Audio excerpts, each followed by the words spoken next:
দেখো বন্ধুরা, গরম মশলা নিয়েছি আমি, এর মধ্যে একটা এলাচ নিয়েছি আর একটু দারচিনি নিয়েছি। এটা আমি বড় আলু তরকারির মধ্যে দেবো। তো এটা আমি বেটে নিই, ততক্ষণ তুমি আমার সাথে থাকো। চলো বন্ধুরা, দেখি কেমন হলো। বাহ, খুব সুন্দর হয়েছে।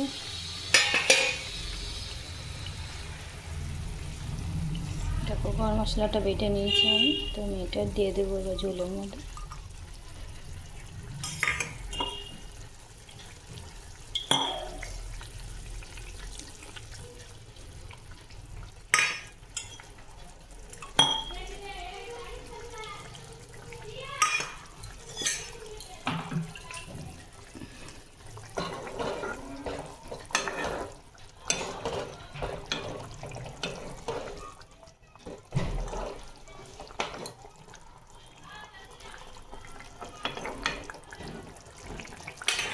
তো গরম মশলা দিচ্ছি, আবার ঢেকে দেবো 2 মিনিটের।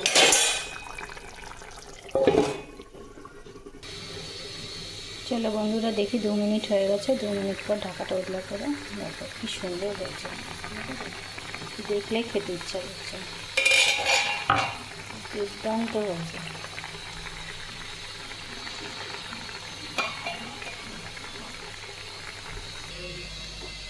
তো বন্ধুরা, আমার সব রান্না কমপ্লিট হয়ে গেছে। চলো আজকে ঢাকা উজলা করে দেখিয়ে দিই কী কী রান্না করেছি আমি।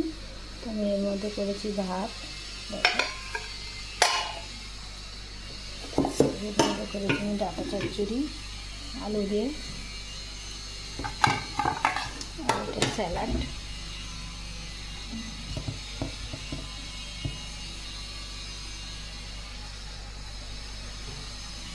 একটা বড় আলুর তরকারি।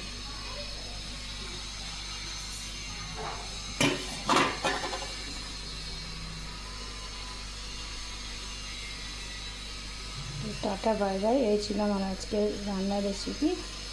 তো এখানেই শেষ করছি। তোমরা আমার সাথে থাকার জন্য তোমাদেরকে অশেষ ধন্যবাদ। তোমরা ভালো থেকো, সুস্থ থেকো। আবার দেখা হবে পরের ভিডিওতে। Tata bye bye.